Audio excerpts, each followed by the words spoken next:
Pastor Abhinay Darshan అతిపెద్ద నాటకం ఆడాడని పోలీసులు నిర్ధారించారు.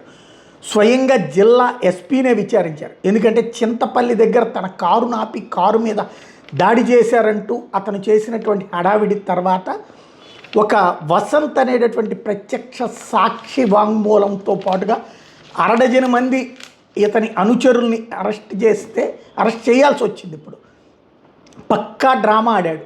హిందూ క్రైస్తవుల మధ్య వివాదాలు సృష్టించాలనుకున్నాడు. హిందువులేదో అతని మీద దాడి చేస్తున్నట్టు బిల్డప్ చేయాలనుకున్నారు. అప్పటికి అది మళ్ళీ రాజకీయం వైపుకి తీసుకెళ్ళి వైసీపీ ఎమ్మెల్యే కొట్టించారన్నటువంటి ఆరోపణలు టీడీపీ బ్యాచ్ చేస్తే అదేమీ లేదని చెప్పుకొచ్చాడు. ఆ వైసీపీ ఎమ్మెల్యే కూడా ఖండించారు. అదొక పక్కన నడిచింది. బట్ ఈ దర్శన్ అనేటటువంటి అతను from the beginning master Praveen ఓపెన్గా వీడియోలతో సహా కనబడితే, సీసీటీవీ ఫుటేజీలతో సహా కనబడితే 3-4 చోట్ల మందు కొట్టి బండిని అడ్డదిడ్డంగా నడుపుతా యాక్సిడెంట్లు చేసుకుంటూ వెళ్ళినటువంటి విషయం తెలిస్తే అతన్ని మర్డర్ చేశారంటూ కావాలని చేసుకొచ్చినటువంటి ప్రచారం. భారతదేశంలో హిందువులు బరితెగించి ఎవరి మీద దాడికి వెళ్ళాల, ఎవరిని చంపాలనుకోవాలి. హిందువుల్ని చంపారు, హిందువుల్ని చంపాలనుకున్నారు, కానీ హిందువులు ఎవరి మీదకి వెళ్ళాలి. కానీ హిందువుల్ని ఉన్మాదులుగా చూపించేటటువంటి ప్రయత్నం.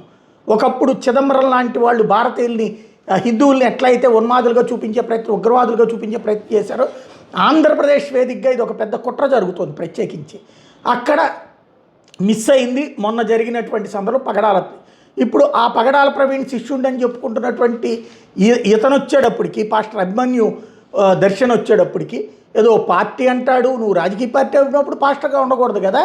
పాస్టర్గా ఉండి మళ్ళీ రాజకీయ పార్టీ ఎట్లా నడుపుతావు?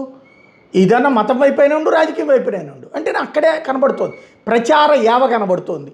ఆ ఉన్మాదపు మాటలు, ఉద్రిక్తపూరితమైనటువంటి వ్యాఖ్యలు చేయడం కనబడుతుంది. అరాచకంగా మాట్లాడుతున్నాడు, రెచ్చగొట్టే మాటలు మాట్లాడుతున్నాడు. ఇప్పుడు అతను ఆడిందంతా నాటకం అన్నటువంటి విషయాన్ని ఇన్స్టా ఆడియోలు వీడియోలు అన్నిటినీ కలిపి దాంతోపాటుగా అతనికి దెబ్బలు తగిలిని ఎవరో కొట్టారన్నటువంటి మాటలకు సంబంధించినటువంటి డాక్టర్ గారి దగ్గర రిపోర్ట్లు కూడా చూస్తే, వైద్యుల రిపోర్ట్ కూడా అదంతా ఫ్యాబ్రికేటెడ్ అని తేలింది. దీంతో ఇప్పుడు అతన్ని అరెస్ట్ చేయడానికి రంగం సిద్ధం చేస్తున్నారు. అసలు ఈ డ్రామా వెనకాల ఎవరున్నారు అన్నది తేల్చే ప్రయత్నంలో ఉన్నారు. ఈ మొత్తం వ్యవహారం పక్కా డ్రామా అని తేలిపోయింది.